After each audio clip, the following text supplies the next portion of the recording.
আশা করি সবাই ভালো আছেন। আল্লাহর রহমতে আমিও ভালো আছি। আজকে একটা আমল নিয়ে আসছি, আল্লাহর পবিত্র নাম দিয়ে যে কারো মনে ভালোবাসা সৃষ্টি করার আমল। এই আমলটা কি কি কাজে ব্যবহার করতে পারবেন অথবা কি কি কাজে করতে পারবেন আমি একটু বলি, আপনারা মনোযোগ দিয়ে শুনবেন, ভিডিওটা না টাইনা পুরো ভিডিওটা দেখার চেষ্টা করবেন। আপনি কাউকে পছন্দ করেন বা আপনি কাউকে লাইক করেন, তার মনে ভালোবাসা সৃষ্টি করতে চান, তাহলে আপনারা এই আমলটা করতে পারবেন।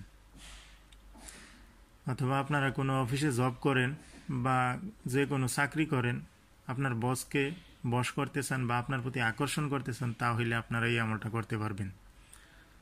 মা বাবা তাদের ছেলে মেয়েদের জন্য এই আমলটা করতে পারবেন। যদি আপনাদের ছেলে মেয়ে আপনাদেরকে ভালোবাসে না অথবা আপনাদের খোঁজখবর রাখে না বা অথবা আপনাদের কথা শুনে না, তাহলে আপনারা এই আমলটা করতে পারবেন। হাজব্যান্ড ওয়াইফের জন্য করতে পারবেন। হাজব্যান্ড ওয়াইফের ভিতরে মিল না থাকলে, ভালোবাসা না থাকলে, তাহলে আপনারা এই আমলটা করতে পারবেন। এই আমলটা যে কোনো দিন থেকে স্টার্ট করতে পারবেন। এই আমলটা করার নিয়ম হইল, ফজরের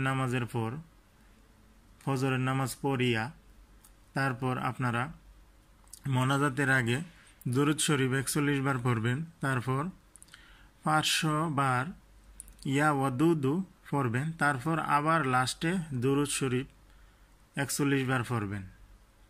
পয়রা সেরা তারপর যার জন্য করবেন এই আমলটা, তার কথা মনে মনে ভাববেন, তারপর আমলটা করবেন।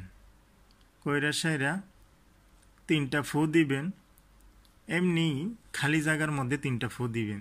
দিয়ে সেরা আল্লাহর কাছে বলবেন, হে আল্লাহ, আমি যার জন্য এই আমলটা করতেছি তার মনে আমার জন্য ভালোবাসা সৃষ্টি করে দাও, তাকে আমার প্রতি আকর্ষণ করে দাও, তাকে আমার বশীভূত করে দাও।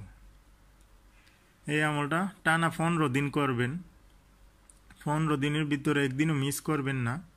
আর আল্লাহর উপরে 100% ভরসা রাখবেন যে আপনাদের কাজ হবে। 15 দিনের মধ্যে একদিনও মিস করবেন না। মিস করলে কোনো ফজিলত পাইবেন না। ফজরের নামাজের পরই করতে হবে, ফজরের নামাজ পড়িয়া করতে হবে এই আমলটা। ইনশাল্লাহ আপনাদের কাজ হবে, কিন্তু আল্লাহর উপরে বিশ্বাস রাখতে হইব, তারপরে এই আমলটা করতে হবে। আশা করি আপনারা বুঝতে পারছেন। যদি না বুঝতে পারেন তাহলে কমেন্ট বক্সে কমেন্ট করবেন, আমি আপনাদের কমেন্টের রিপ্লাই দেব। আর ভিডিও দেখে ভালো লাগলে একটা লাইক দিবেন। আর যারা আমার চ্যানেলে নতুন আসবেন, প্লিজ দয়া করে আমার চ্যানেলটা সাবস্ক্রাইব করবেন আর বেল আইকনে ক্লিক করে রাখবেন আমার নতুন ভিডিও দেখার জন্য। আর সবার মাঝে ভিডিওটা শেয়ার করবেন, যদি অন্যরা উপকৃত হতে পারে। এখনের জন্য বিদায় নিতেছি, কিন্তু আবারও নতুন ভিডিও নিয়ে আসবো। ততক্ষণের জন্য অপেক্ষায় থাকবেন। আল্লাহ হাফেজ, সবাই ভালো থাকবেন।